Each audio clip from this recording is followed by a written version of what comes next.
Hi and welcome to part 3 where we talk about posture and address position.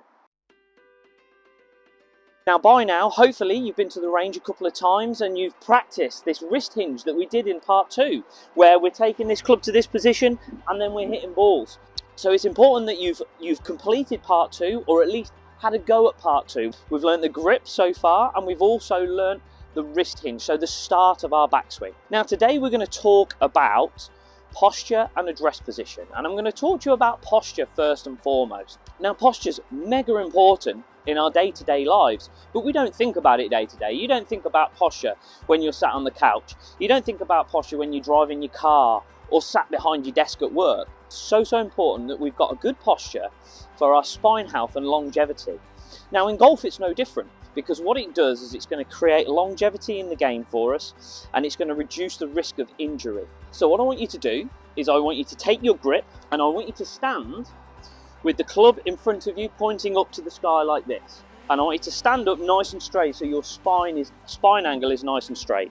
And then I want you to stretch your arms out fully like so. Then what we're going to do first of all is we're going to put a slight flex in our knees like this.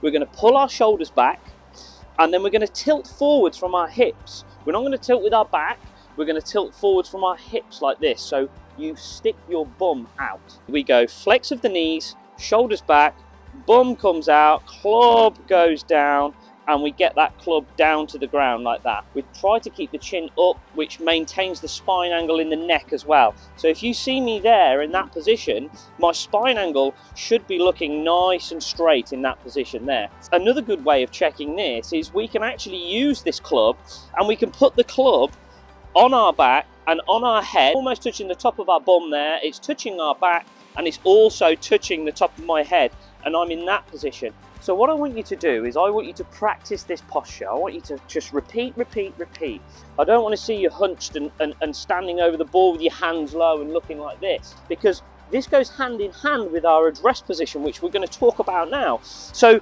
basically, with our address position, now I know you're hitting a golf ball off a tee right now, which is fine, but as for this demo, what I'm going to do is I'm going to just show you this from the ground. Having a good posture is the key to this little trick. So what I'm going to do is I'm just going to address that ball there like that, and I'm going to stand hopefully in a decent posture in that position. I'm just going to release this hand and let it hang like a plumb line. Yeah, so it's just hanging like a plumb line. Now that club should come back on in the same place. If I'm too far away and I'm going to over exaggerate and I release my right hand, you see how now the plumb line, my hand is coming up towards my left hand here like this. If I get too close to this ball and I release my right hand and let your shoulder relax, then this club comes down the club like this. We can use this to just double check that we're the correct distance away from the ball with every single club in the bag.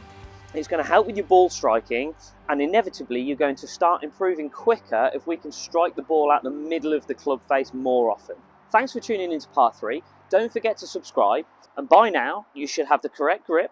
You should know how to hinge your wrist correctly, and I want you to go away and work on posture and address position. So go back to the range, keep working on that wrist hinge, but do it now with the correct posture and also the correct distance away from the ball, depending which club you're using.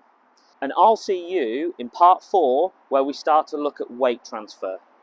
See you there.